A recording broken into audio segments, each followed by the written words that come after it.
The morning sun glinted off the towering glass buildings of Manhattan as Eliza Foster raced down Fifth Avenue, her worn leather messenger bag bouncing against her hip.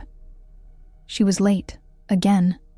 The small bakery where she worked part-time while pursuing her dream of becoming a children's book illustrator would open in exactly 7 minutes, and her boss, Mrs. Goldstein, had warned her about tardiness after last week's subway fiasco. "Just one day without catastrophe," Eliza muttered, dodging pedestrians with the practiced ease of a lifelong New Yorker. Her chestnut curls had already escaped their hastily arranged bun, and she blew a wayward strand from her eyes as she checked her watch. 6 minutes. She picked up her pace, turning the corner sharply when... crash. The collision sent her sprawling backward, her bag flying open. Dozens of sketches scattered across the sidewalk like oversized confetti, some sliding dangerously close to a puddle left by the morning rain. "My portfolio!" Eliza cried, lunging for the papers closest to the water. "Do you always charge through the streets like a runaway freight train?" The deep voice carried an edge of irritation that made Eliza look up from her rescue mission. The man she'd collided with stood rigidly before her, brushing invisible dust from an impeccably tailored charcoal suit that probably cost more than her rent. Coffee from his now crushed cup had splattered across his pristine white shirt, creating a Rorschach pattern that looked suspiciously like a frowning face.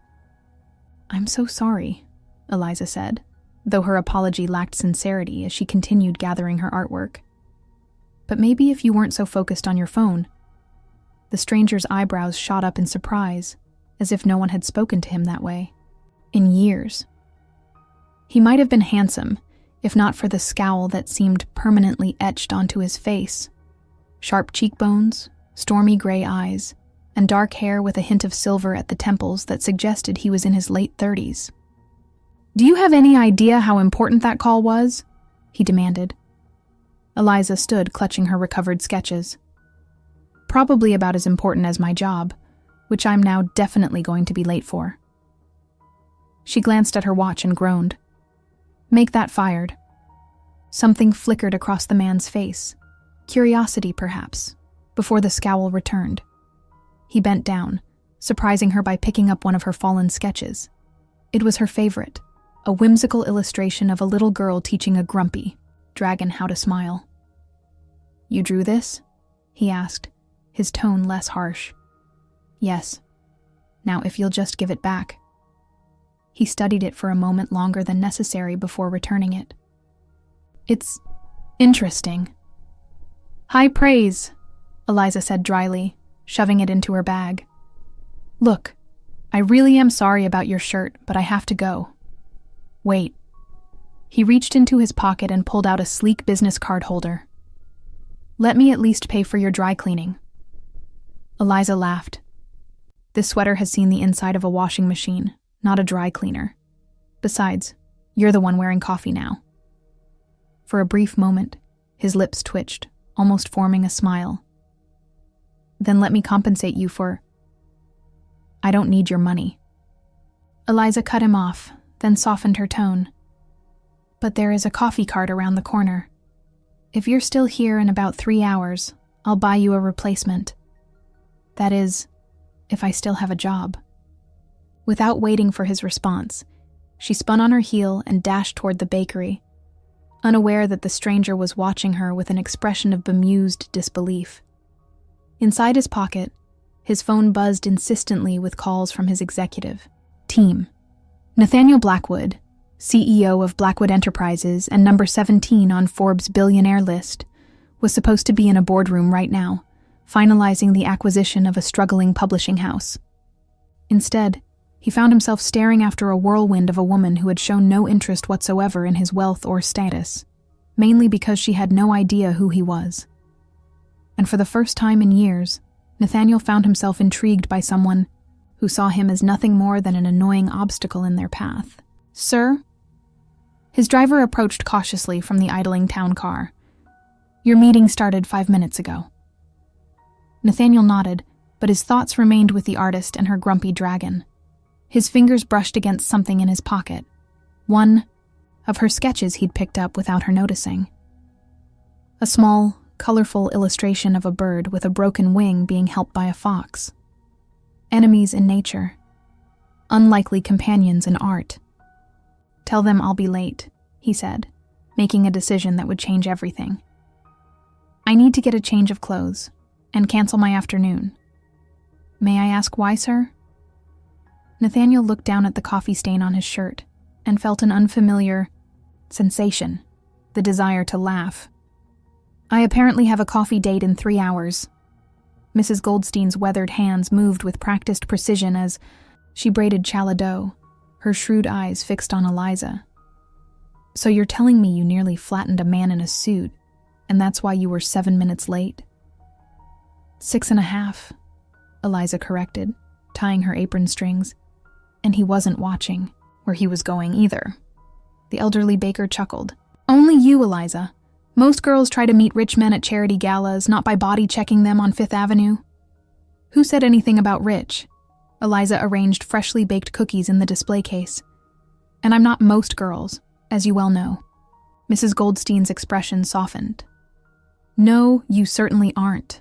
That's why I keep you around despite your creative relationship with punctuality." The morning rush kept Eliza too busy for further conversation or thoughts about the man she'd collided with. The tiny bakery, with its mismatched furniture and heavenly aromas, attracted everyone from Wall Street executives to struggling artists. Eliza loved the diversity, the snippets of lives she witnessed daily, fuel for her illustrations. By mid-morning, the crowd thinned. Eliza was sketching on a napkin, a caricature of the stranger with coffee dripping dramatically from his expensive suit, when the bell above the door chimed. "Welcome to..." The greeting died on her lips as the subject of her doodle walked in, now wearing a fresh shirt and looking decidedly less rumpled. "You actually came," she said, quickly flipping the napkin over. Nathaniel surveyed the quaint bakery with an expression Eliza couldn't quite decipher. Was it disdain? Curiosity? "I had a gap in my schedule," he replied, his gaze settling on her. "And I was promised coffee." Mrs. Goldstein appeared from the kitchen, immediately assessing the newcomer with the keen eye of someone who had spent decades reading people.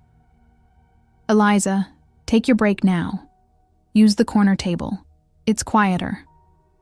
Before Eliza could protest, her boss had disappeared back into the kitchen, but not before giving Nathaniel a once-over that somehow managed to be both approving and threatening. "I believe I'm being managed," Eliza muttered, untying her apron. "Give me a minute to get our coffees." She returned to find Nathaniel examining one of her illustrations pinned to the community board, a promotional poster she'd created for the bakery's 5th anniversary. "You did this too?" he asked as she set down 2 steaming mugs. "Mrs. Goldstein was my first client," Eliza said, sliding into her seat. "I was 19 and couldn't afford art school. She offered me a job and let me use the bakery walls as my gallery." Nathaniel took the chair opposite her, his posture too stiff for the relaxed setting. "And now?" "Now I'm 26, still can't afford art school, but I've illustrated a few children's books for small publishers." She shrugged. "Not exactly setting the world on fire, but I love what I do." Something flashed in his eyes. Recognition, perhaps. "Which publishers?" Curious about my pedigree? Eliza smiled to soften her words. "Little Acorn Press and Hopscotch House. They're tiny independents, but they take chances on unknowns like me."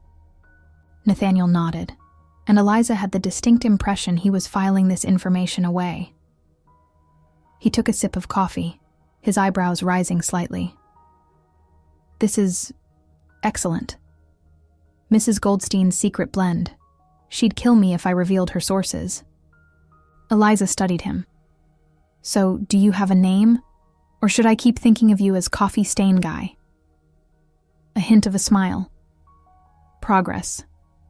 Nathan," he said after a brief hesitation. "Nathan Black." "Eliza Foster." She extended her hand across the table. "Now that we've been properly introduced, I can formally apologize for ruining your very expensive shirt." His hand engulfed hers, warm and surprisingly calloused for someone so polished. Apology accepted, though I maintain you were the battering ram in our encounter. Their hands lingered a fraction too long before Eliza pulled back. Fair enough. So, Nathan, what do you do when you're not getting plowed down by aspiring artists? Another pause, as if he were weighing his response. Finance. Investment management. Sounds thrilling, Eliza teased. About as thrilling as your reaction suggests. His tone was dry, but there was a hint of self-deprecation that hadn't been there during their first meeting. Though, occasionally, I get to help businesses that might otherwise fail. A regular white knight of Wall Street. Eliza took a sip of her coffee, though I imagine the damsel companies aren't always thrilled about the rescue terms. Nathaniel, or Nathan, as he'd introduced himself, looked genuinely surprised by her comment. You know something about corporate acquisitions? My father was a business reporter before he passed away. I picked up some terminology by osmosis. She smiled wistfully. He always said every story had two sides, the numbers and the people behind them. Before Nathan could respond, Mrs. Goldstein emerged, from the kitchen carrying a plate of pastries. On the house, she said, setting it between them with a meaningful look at Eliza. After she left, Nathan raised an eyebrow. She seems to approve of me. Don't let it go to your head. She's been trying to set me up with every man under 40. Who walks through that door? Eliza rolled her eyes affectionately. She means well. And what about you? Nathan asked, his voice carefully casual. Do you share her enthusiasm for matchmaking? I prefer to make my own choices, Eliza replied, meeting his gaze steadily. And I'm selective. The corner of his mouth twitched. Good to know.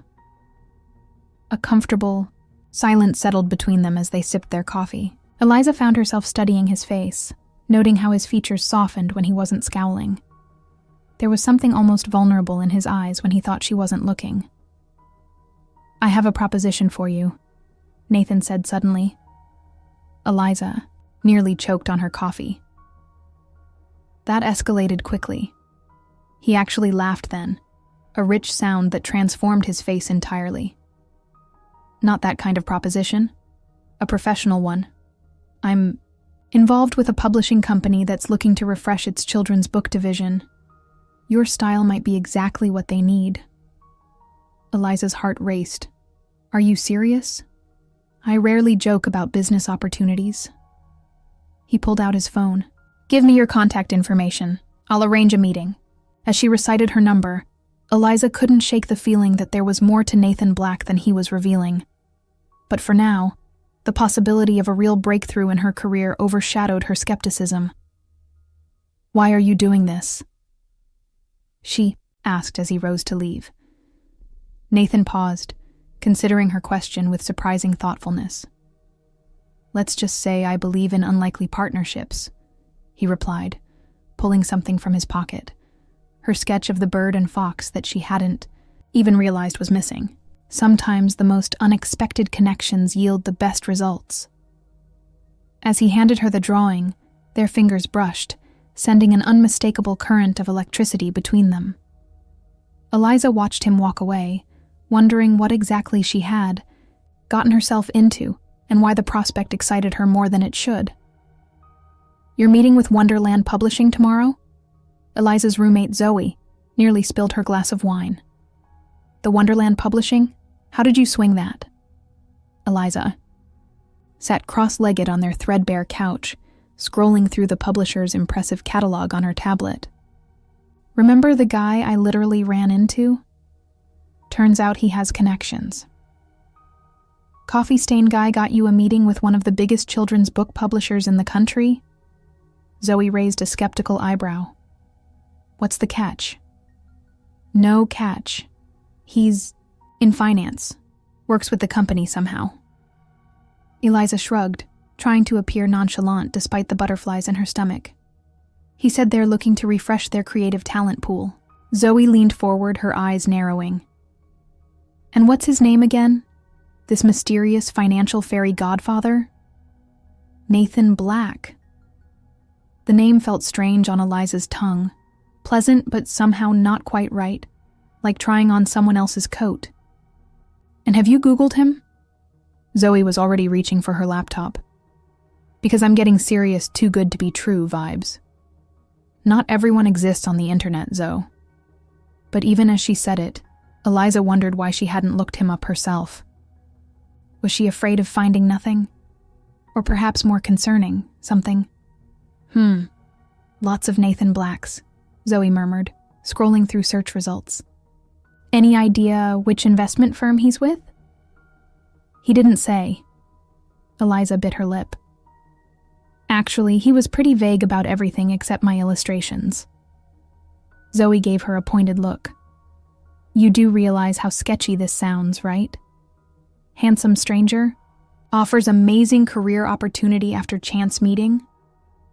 "When you put it that way, it does sound like the setup for either a romantic comedy or a true crime documentary." Eliza sighed. "But I've got nothing to lose except an afternoon. The meetings, at their offices, not some abandoned warehouse." "Well, text me his photo before you go," Zoe insisted, "so I know who to describe to the police if you disappear." "I don't have his photo," Eliza admitted. "But I did draw this." She pulled out the napkin caricature from her bag. Zoe examined it and burst out laughing. "If this is accurate, the man has the jawline of a Greek god and the scowl of someone who's perpetually constipated." "It's slightly exaggerated," Eliza defended, though in truth she'd captured his intensity perfectly. "Just be careful," Zoe advised, her tone softening. "Not everyone has your generous heart, Liz." The Wonderland Publishing headquarters occupied the top floors of a gleaming skyscraper in Midtown. Eliza clutched her portfolio case as the elevator ascended, counting floors to calm her nerves. Her reflection in the polished doors revealed a woman trying very hard to look professional. Her usually unruly curls tamed into a sleek ponytail, her favorite emerald blouse pressed, her most presentable black pants only slightly worn at the hems. 42, 43, 44, she whispered, the numbers like a mantra. The elevator dinged at floor 50. As the doors opened, Eliza stepped into a reception area that seemed plucked from one of her own illustrations, whimsical yet sophisticated, with walls adorned with beloved children's book characters and comfortable seating arranged around miniature enchanted forests. "Ms. Foster?" A sleek receptionist greeted her. "They're ready for you in the Cheshire conference room." Eliza followed, her through a hallway lined with framed original artwork from Wonderland's most famous publications. Under different circumstances, she would have lingered, studying the brushstrokes and color choices. Today, her focus remained on not tripping in her rarely worn heels. The Cheshire conference room maintained the magical theme, a long table shaped like a crescent moon, chairs upholstered in vibrant patterns, and floor-to-ceiling windows offering a spectacular view of the city. 3 people waited inside, a woman in her 50s with stylish silver-streaked hair, a younger man with designer glasses and an iPad, and Nathan. Except the receptionist didn't address him as Nathan. "Mr. Blackwood, Ms. Foster has arrived," she announced before quietly exiting. The silver-haired woman stood. "Eliza, I'm Catherine Monroe, creative director. This is James Chen, our senior editor." She gestured to the iPad man, who nodded warmly. "And of course, you've already met Nathaniel Blackwood, our CEO." The floor seemed to tilt beneath Eliza's feet as she processed the introduction. Nathaniel, stood and extended his hand, his expression unreadable. "Ms. Foster," he said formally, as if they were meeting for the first time. "Thank you for joining us today." Eliza's hand moved automatically to shake his, her, mind racing to reconcile coffee shop Nathan with this corporate titan. "Mr. Blackwood," she managed to reply, her voice steadier than she felt. Catherine's eyebrows rose slightly at the tension crackling between them. Let's see those illustrations you've brought, shall we? The next 30 minutes passed in a blur as Eliza presented her portfolio, responding to questions about her process and inspiration while pointedly avoiding Nathaniel's gaze. Catherine and James seemed genuinely impressed with her work, particularly her ability to convey complex emotions through simple characters. Your dragon series is exactly the fresh perspective we're looking for, Catherine said. Wouldn't you agree, Nathaniel? All eyes turned to the CEO, who had remained mostly silent during the presentation. Ms. Foster's talent is undeniable, he said carefully. I particularly appreciate her understanding that even the grumpiest characters can be sympathetic when given a backstory.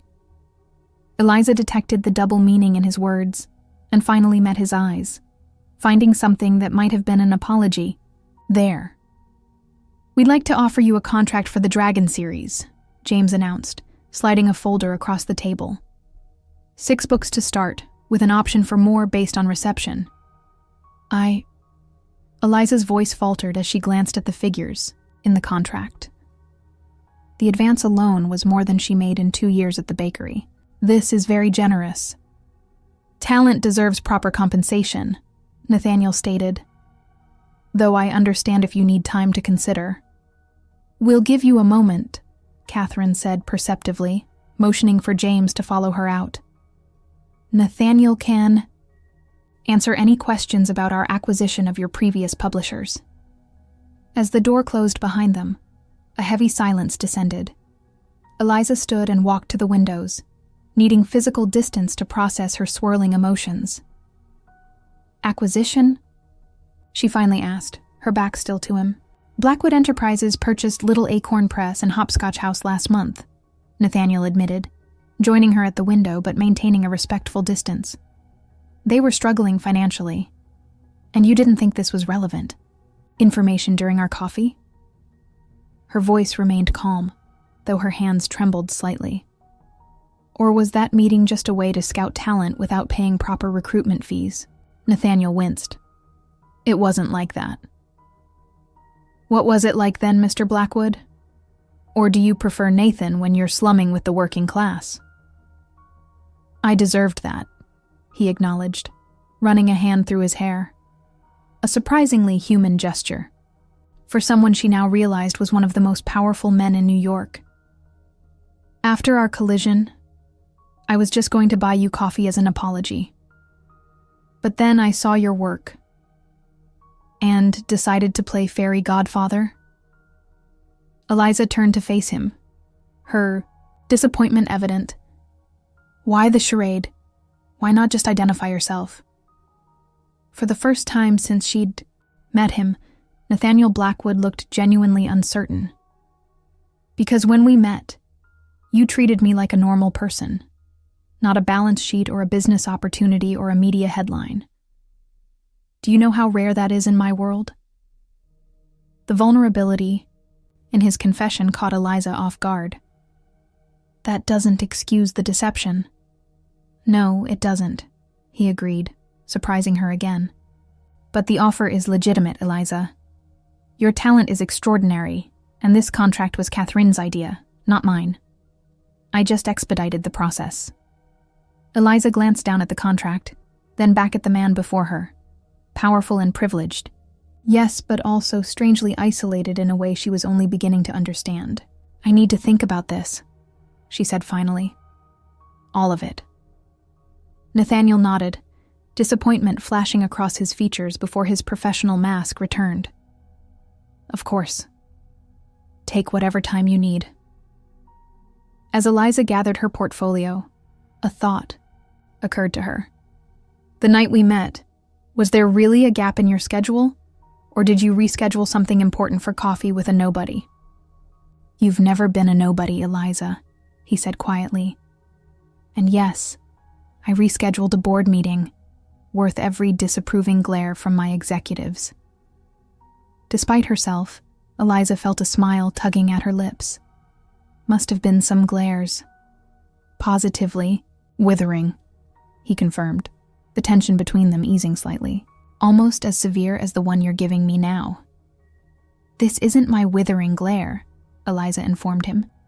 This is my processing complicated information face. And when you're done processing, she shouldered her portfolio case. I'll let you... No. But next time, Mr. Blackwood, try honesty from the start. It's less complicated for everyone. As she walked toward the door, Nathaniel called after her. Eliza? For what it's worth, I haven't had coffee that good since our meeting. The executive dining room doesn't compare to Mrs. Goldstein's blend. It wasn't quite an apology, but it was something. And as Eliza rode the elevator down 50 floors, she couldn't decide what unsettled her more, the deception itself, or the fact that, despite everything, she was already looking forward to seeing him again. You turned down a 6-book deal with Wonderland Publishing? Mrs. Goldstein's voice rose an octave as she kneaded dough with more force than necessary.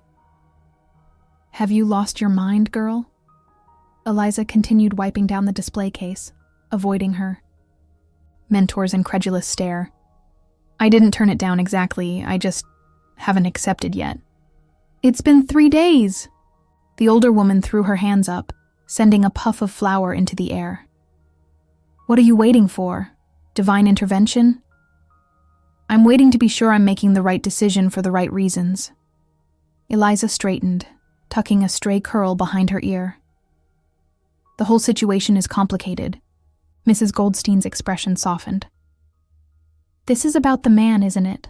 The one who spilled coffee everywhere but looks at you like you hung the moon. Heat crept up Eliza's neck. He doesn't look at me like that. Pfft. The baker dismissed, this with a wave. I've been watching people fall in love in this bakery for 30 years. I know that look. Even if there was a look, which there wasn't, he lied to me, Rebecca. Eliza rarely used Mrs. Goldstein's first name, a sign of her distress. He pretended to be someone else. Did he give you a fake name? Well, no. He shortened it. He claimed to be poor when he's rich? Not exactly. He just said he worked in finance. Mrs. Goldstein nodded sagely. So, he simplified. That's not lying, it's abbreviating. Despite herself, Eliza laughed. You're impossible. I'm practical, the older woman corrected. And I think you're letting pride get in the way of both, a good career move and possibly something more. Before Eliza could respond, the bakery door chimed. Both women turned, expecting the usual afternoon customer. Instead, Nathaniel Blackwood stood in the entrance, looking decidedly less corporate than during their last encounter. His tailored suit had been replaced by dark jeans and a simple gray sweater, his hair slightly tousled as if he'd been running, his hands through it. Ms. Foster, he said formally, conscious of Mrs. Goldstein's watchful gaze. May I have a moment of your time? Mrs. Goldstein didn't wait for Eliza's response. Take an hour, girl. The afternoon rush doesn't start until 3. She disappeared into the kitchen with remarkable speed for a woman of 72. Eliza removed her apron slowly, buying time to compose herself. I'm surprised to see you here, Mr. Blackwood. Nathaniel, please. He looked uncomfortable, a far cry from the confident CEO she'd met in the Cheshire conference room. Or Nathan. Either is fine. Is it? Eliza raised an eyebrow. Hard to know which version of you I'm talking to. He acknowledged the hit with a slight nod. I deserve that, but I'm hoping you'll give me a chance to explain. Maybe over coffee? He gestured to their corner table, now occupied by a young couple. Or somewhere else, if you prefer. Eliza considered him for a long moment. Against her better judgment, curiosity, and something else she wasn't ready to name, won out. There's a park across the street. They have benches. The autumn air carried a crisp edge as they walked in silence to the small urban oasis. Yellow and orange leaves crunched beneath their feet, nature's own applause for the changing season. They found an empty bench beneath a maple tree, its fiery canopy providing a semblance of privacy. You haven't signed the contract, Nathaniel began, coming straight to the point. No, Eliza confirmed. I haven't. Because of me? She met his gaze directly. Partly. I needed to be sure the offer was legitimate, not based on whatever this is between us. It's entirely legitimate, he assured her. Catherine would have offered you the contract regardless. She's been tracking your work since your second book with Little Acorn. This surprised Eliza. Really? Really? Nathaniel's expression softened. But I won't pretend our meeting was coincidental in the timing. After I saw your illustrations, I expedited the process. Why? The question had been plaguing her for days. He considered his answer carefully. Professionally, because I recognized exceptional talent that would benefit the company. Personally? He paused, uncharacteristically hesitant. Because I wanted an excuse to see you again. The honesty in his admission caught Eliza off guard. You could have just asked me out like a normal person. I'm not particularly good at being normal, he confessed. In my world, every interaction comes with expectations and agendas. People see the name and the bank account, not the person. So you decided to play pretend? She wasn't ready to let him off the hook completely. I simplified, he corrected, unknowingly echoing Mrs. Goldstein. And then I enjoyed it too much to stop. With you, I was just a guy who got coffee spilled on him, not the CEO everyone needed something from. A leaf drifted down, landing between them on the bench, a small, vibrant reminder of impermanence. I understand why my simplification felt like deception, Nathaniel continued. And I'm sorry, but I didn't lie about who I am, Eliza. Just my job title. She studied him, seeing beyond the powerful businessman to the man who had laughed in her bakery and been genuinely impressed by her art. I believe you, she said finally, but I still don't know if I should sign the contract. Because you don't trust my motives? Because I don't want success handed to me based on a personal connection, she clarified. I've worked too hard to wonder if I earned this. Understanding dawned in his eyes. You're worried about appearances. I'm worried about reality, Eliza corrected. What happens when your employees find out you're personally involved with one of your new illustrators? His eyebrows rose. Are we personally involved? A blush warmed her cheeks. That's not what you know what I mean. A smile played at the corners of his mouth. I think I do, and I have a proposition, a compromise, if you will. Another one? Eliza couldn't help but smile back. Your last proposition was rather problematic. This one comes with full transparency, he promised. Sign the contract because you deserve it. Catherine can work directly with you. No involvement from me on the professional side. As for the personal, he hesitated, suddenly looking less like a billionaire CEO and more like a man asking someone to dance for the first time. Maybe we could start over. Hi, I'm Nathaniel Blackwood. I run a publishing company, among other things, and I find both your art and your honesty refreshing. The earnestness in his voice melted something in Eliza's resistance. I appreciate the gesture, but we can't really start over. Too much water under the bridge, or coffee on the shirt. Fair enough. He nodded, disappointment evident. But, she continued, we could try moving forward, honestly this time. Hope flickered across his face. I'd like that. I have conditions, Eliza warned, trying to maintain some semblance of caution despite the warmth spreading through her chest. First, professional and personal remain separate. If I sign with Wonderland, I report to Catherine, not you. Absolutely, he agreed immediately. Second, no more shortcuts or special treatment. I want to succeed or fail on my own merits. Done, though I should note that recognizing talent is literally part of my job. She rolled her eyes but continued. Third, if we're going to explore whatever this is, we do it as equals. Not as CEO and illustrator, not as billionaire and baker's assistant. Just two people figuring things out. Nathaniel considered this last condition carefully. That might be the most challenging one, he admitted. The world doesn't often allow people in my position to be treated as just people. There will be complications. I didn't say it would be easy, Eliza replied softly. Just necessary. He nodded, understanding the importance of her terms. Then I accept your conditions, Ms. Foster.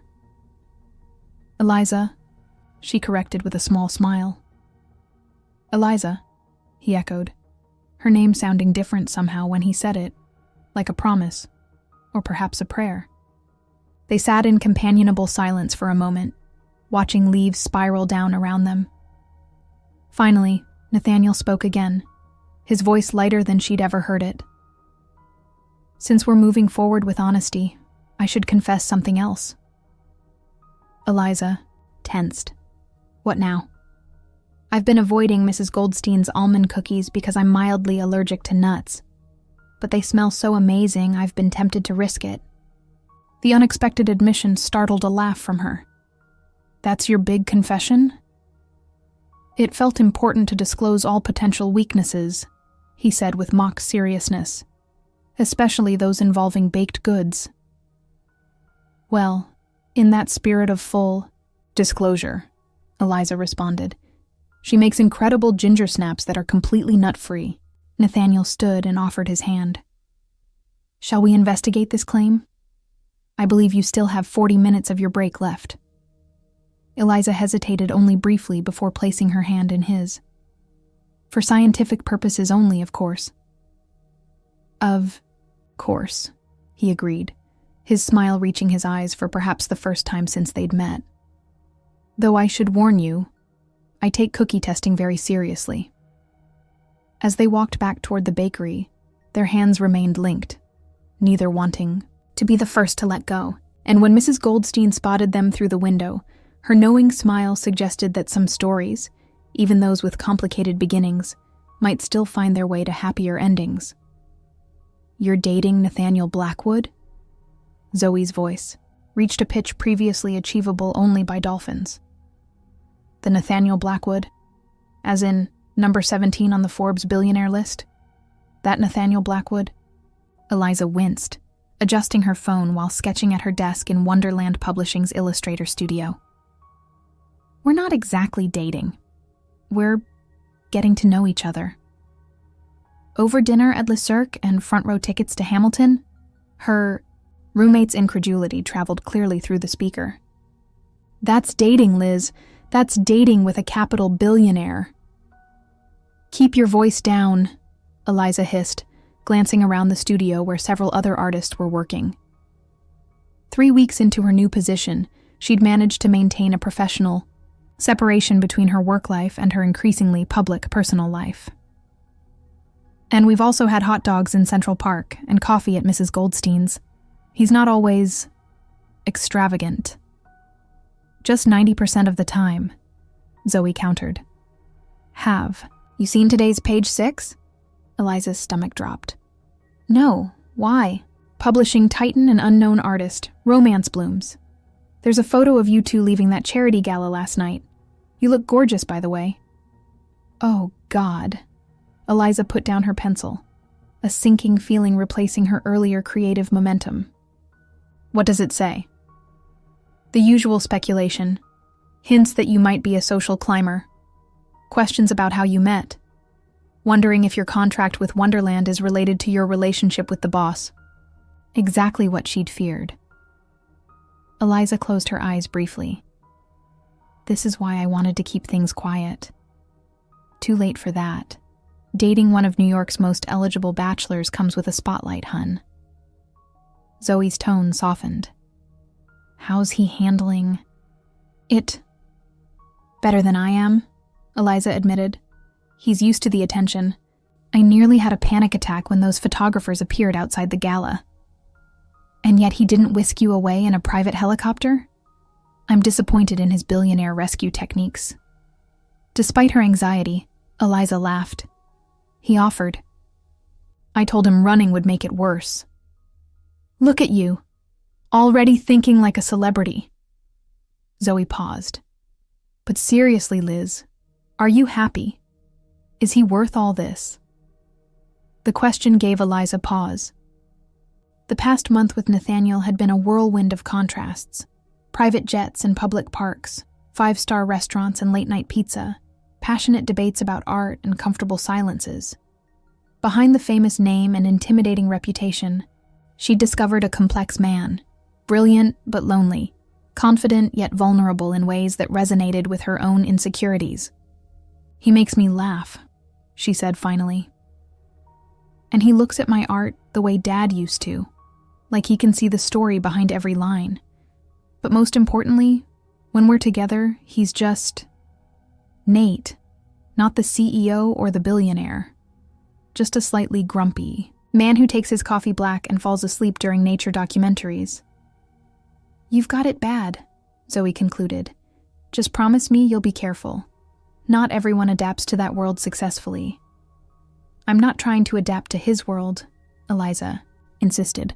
"We're creating our own." As she ended the call, Eliza turned back to her drawing, the 4th in her dragon series. The once grumpy dragon was now teaching a village of frightened humans how to make s'mores with his fire breath, his fearsome appearance, softened by the marshmallow stuck to his snout. "Ms. Foster," an assistant appeared at her doorway. "Mr. Blackwood would like to see you in his office." Eliza's heart sank further. Had he seen the tabloid too? "Thank you. I'll be right there." The walk to the executive floor felt longer than usual. Each step weighted with concern. Despite their agreement to keep professional and personal separate, this was the first time Nathaniel had summoned her to his office during work hours. His assistant, a formidable woman named Margaret, who'd initially regarded Eliza with thinly veiled suspicion, now offered a small smile. "Go right in. He's just finishing a call."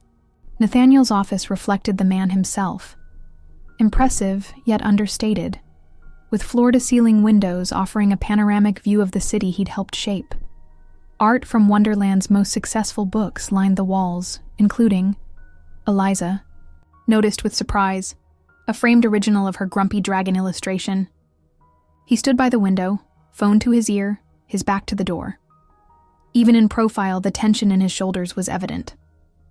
"I understand the board's concerns," he was saying, his voice carrying that edge of controlled frustration she'd come to recognize. "But my personal life is not up for discussion. No, her employment preceded our relationship, as the HR records clearly show. That's not your decision to make." He turned, noticing Eliza, and his expression softened immediately. We'll continue this discussion at the board meeting. Goodbye." He ended the call, slipping the phone into his pocket. "I'm sorry you had to hear that." "I take it you've seen page 6, Eliza said, remaining near the door, along with several concerned board members. He sighed, running a hand through his hair, a gesture she now knew signaled genuine stress rather than calculated dishevelment. "Are you okay? I know this isn't what you signed up for." The concern in his voice, for her, not for himself or his company's reputation, made something twist in Eliza's chest. "I'm more worried about the implications for my work. People already think I got this job because of us." "Your talent got you this job," Nathaniel stated firmly. "Anyone who's seen your work knows that. But the timing makes it look suspicious. I don't care how it looks." His tone hardened before he caught himself. "Actually, that's not true. I care very much how this affects you, which is why I wanted to talk to you." Eliza steeled herself. "Are you ending things?" The question clearly startled him. "What?" "No. God, no. Unless..." Uncertainty flickered across his face. "Is that what you want?" "No," she admitted quietly. "But I wouldn't blame you if the complications became too much." Nathaniel crossed the room, stopping just short of touching her, mindful of their workplace setting.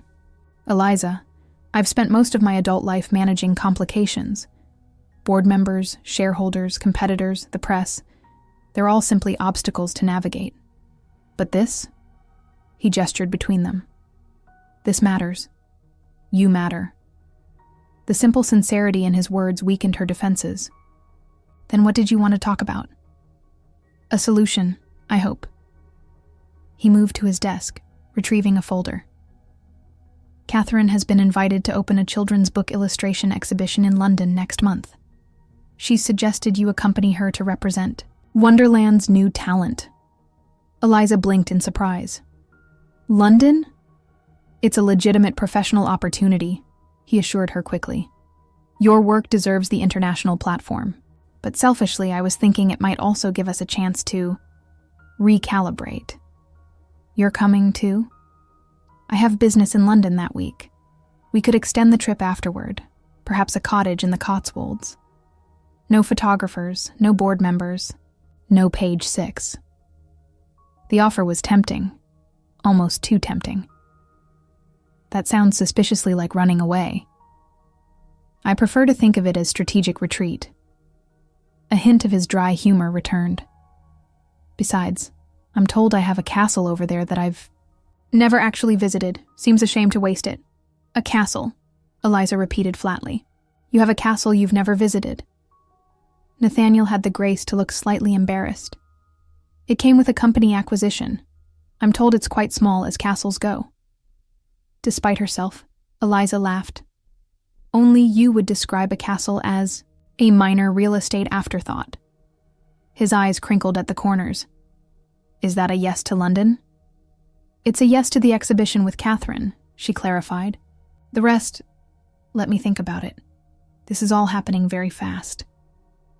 Something like disappointment flickered across his face, but he nodded.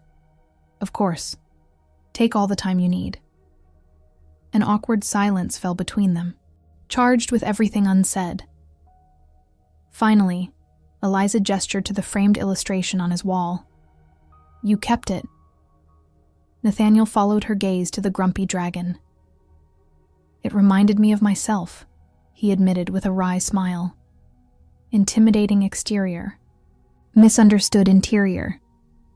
The dragon learns to smile eventually, she reminded him. I'm working on it. His expression grew serious again. For what it's worth, I didn't expect any of this either, Eliza. When we collided on that sidewalk, I was just irritated about my coffee and late for a meeting. I had no idea you would... He trailed off, searching for words that wouldn't sound trite. Complicate your life? She suggested. Complete it, he corrected softly. The simple declaration hung in the air between them, too significant to be dismissed, too new to be entirely trusted. That's a lot of pressure to put on someone you've known for barely 2 months, Eliza said finally. I know. He stepped back, giving her the space she hadn't realized she needed. And I'm not asking for promises or commitments, just don't let the noise out there convince you this isn't real. Before she could respond, his intercom buzzed. Mr. Blackwood, you're 3 o'clock is waiting in the conference room. Nathaniel sighed. Thank you, Margaret. I'll be right there. He turned back to Eliza. Duty calls. Think about London? I will, she promised, already knowing that her thoughts would be full of little else. As she returned to her studio, Eliza found herself wondering where the boundaries lay between caution and fear, between prudence and missed opportunity. The Eliza of 3 months ago would never have considered dating a billionaire CEO with a castle he'd never bothered to visit. But then, the Eliza of 3 months ago hadn't known that said billionaire would spend an entire afternoon helping a neighborhood child find her lost cat, or that he secretly watched cooking shows at 3 a.m. when he couldn't sleep, or that his rare, genuine laugh could make her heart race more than any private jet or front-row ticket ever could. She picked up her pencil and returned to her dragon illustration, adding a small detail she hadn't planned. A tiny human girl sharing her marshmallow with the once feared creature, neither of them quite believing their luck at having found unexpected. Friendship in a world determined to keep them apart. London greeted Eliza with persistent drizzle and gray skies, a stark contrast to the warmth of the reception her work received at the exhibition. Standing beside Catherine as art critics and children's literature enthusiasts admired her dragon series, Eliza felt a surreal sense of accomplishment, one tempered only by Nathaniel's conspicuous absence. "He wanted to be here," Catherine assured her, noting Eliza's occasional glances toward the entrance. The acquisition negotiations ran longer than expected. "It's fine," Eliza replied automatically. "This is work, not a date." Catherine's knowing smile suggested she wasn't fooled. "After 20 years in publishing, I've learned that the best stories often blur the lines between categories. Romance can appear in adventure tales, humor in tragedies. People, like books, rarely fit neatly on a single shelf." Before Eliza could respond, her phone buzzed with a message from Nathaniel. Negotiations finally concluded. "Meet me outside in 20 minutes? Brought something that can't wait." Her heart quickened as she made her excuses to Catherine, who merely winked and waved her off. "Go. Your dragons and I will manage without you for the evening." 20 minutes later, Eliza stood under the gallery's awning, watching raindrops create ripples and puddles along the historic street. A sleek black car pulled up, and her pulse jumped, only to see Nathaniel himself emerge from the driver's seat, no chauffeur in sight. "You're driving?" she asked as he approached, an umbrella in one hand and a suspicious bulge in his coat pocket. "I do possess a license," he replied dryly, holding the umbrella over her. Though my security team had several colorful objections to me navigating London traffic. "I'm surprised they let you out alone." "Who says I'm alone?" He nodded discreetly toward a nondescript car across the street. "Compromise is the cornerstone of any relationship, including the one with my overzealous head of security." The casual reference to relationship foundations made Eliza's cheeks warm despite the chill. Speaking of compromise, what was so important it couldn't wait? Nathaniel's expression grew serious. "Not what, who?" He opened his coat slightly to reveal a small, fuzzy head poking out from an inner pocket. Eliza gasped. "Is that a dragon?" He carefully extracted a tiny gray kitten with startlingly green eyes. "I'm afraid not, though she does have something of a fearsome meow." "Nathaniel Blackwood," Eliza said slowly, taking the mewling kitten into her hands.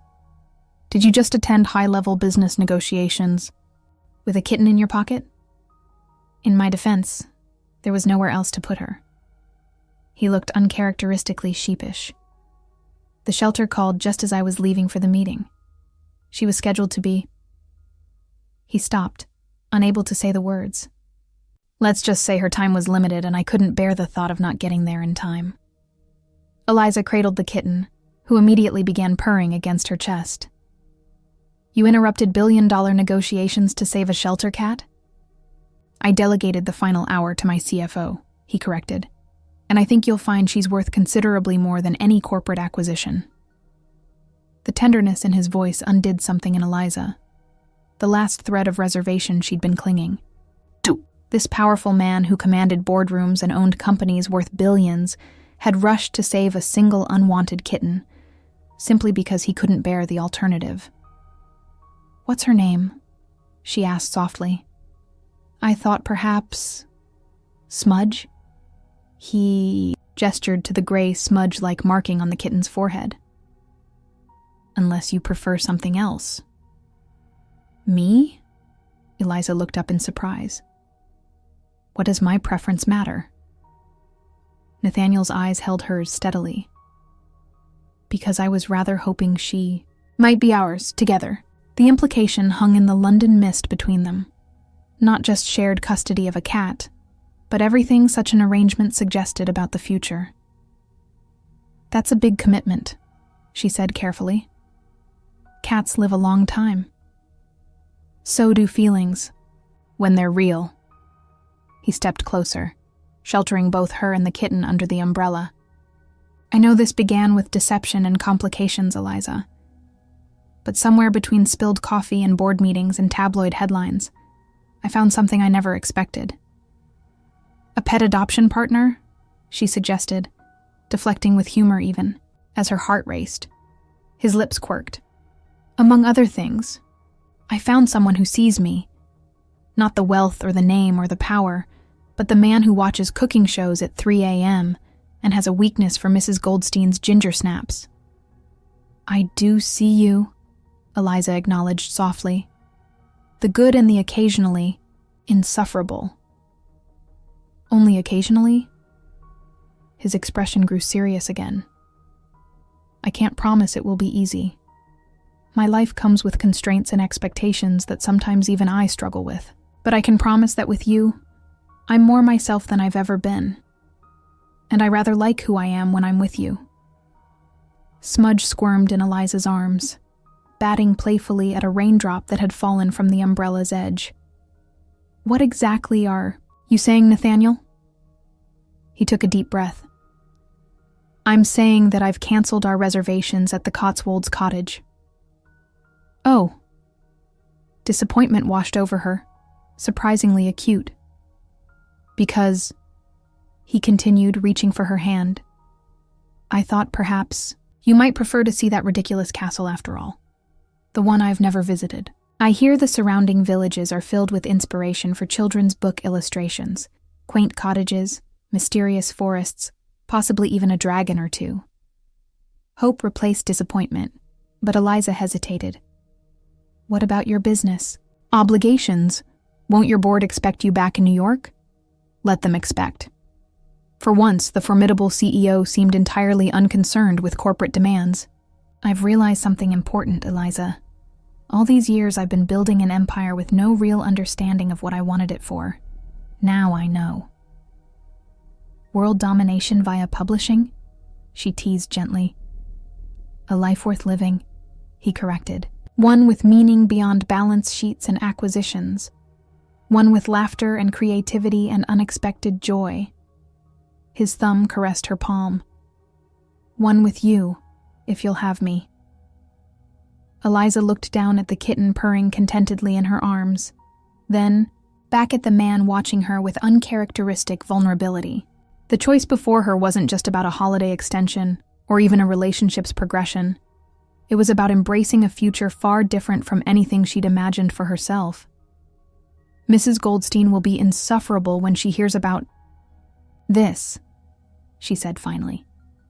She's convinced she orchestrated our entire relationship from that first coffee. Relief and joy bloomed across Nathaniel's face. We'll send her the first edible arrangement from the castle, though I should warn you, I'm told the kitchen is medieval. Quite literally. Good thing you've been watching those cooking shows, Eliza laughed, rising on tiptoes to kiss him softly.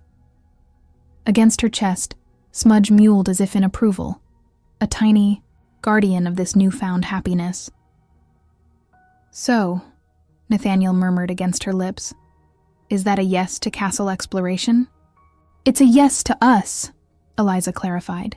Castle, bakery, board meetings, tabloids, and all. Though I reserve the right to draw you with coffee stains whenever you get too arrogant. I would expect nothing less. His smile, once so rare, came easily now. Though perhaps we should establish a maximum number of coffee stain caricatures per fiscal quarter. I do have a reputation to maintain. Always the negotiator, she teased, even as she leaned into his embrace. The rain continued to fall around them, creating a private world beneath the umbrella.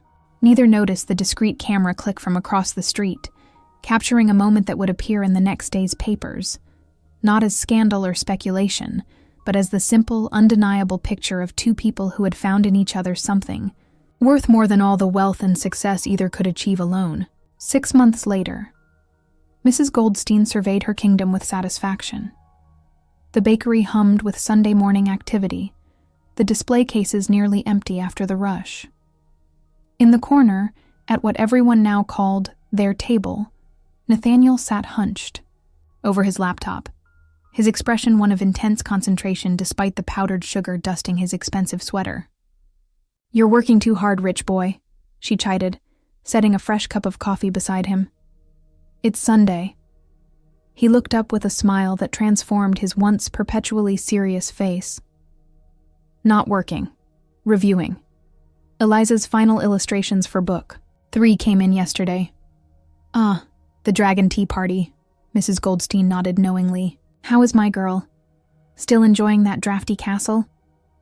"We're only there on holidays now," Nathaniel explained. "She insisted on keeping her apartment with Zoe, and I've taken a brownstone nearby. More practical for daily life." "Practical," the baker repeated with an approving nod. "That's my Eliza. Keeps you grounded, doesn't she?" Before he could answer, the bakery door chimed, and Eliza herself entered, cheeks flushed from the spring air, smudge peering from the custom carrier slung across her body. The kitten, no longer tiny but still demanding, had become something of a mascot at both the bakery and Wonderland Publishing's illustrator studio. "Sorry I'm late," she called, making her way to their table. "The community art class ran long. These kids have so much talent, Nate. Wait until you see their dragons." Mrs. Goldstein retreated discreetly as Eliza settled beside Nathaniel, pulling out a stack of children's drawings. He listened attentively as she described each young artist's work, his gentle questions revealing genuine interest rather than mere politeness. What struck the baker most, watching them from behind the counter, was the ease between them. How the billionaire CEO and the bakery assistant had crafted a relationship that honored both worlds, rather than requiring either to abandon their essence. Nathaniel still ran his empire, though with more delegation and fewer overnight emergencies.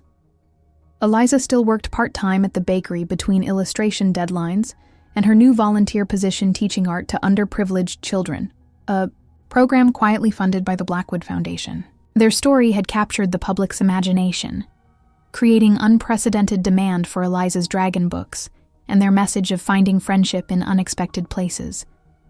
But more importantly, Mrs. Goldstein observed, it had given both of them something that neither success nor status could provide: the simple, profound gift of being truly seen and loved for exactly who they were. As if sensing her thoughts, Eliza looked up and caught the baker's eye, her smile radiant with contentment. Mrs. Goldstein nodded in approval, thinking that of all the recipes she'd perfected over decades of baking, none had yielded results quite as satisfying as the day she'd sent Eliza on break with a scowling stranger whose coffee-stained shirt had concealed a heart capable of extraordinary love. Some ingredients, she reflected, were simply meant to be combined, no matter how unlikely the pairing might initially appear.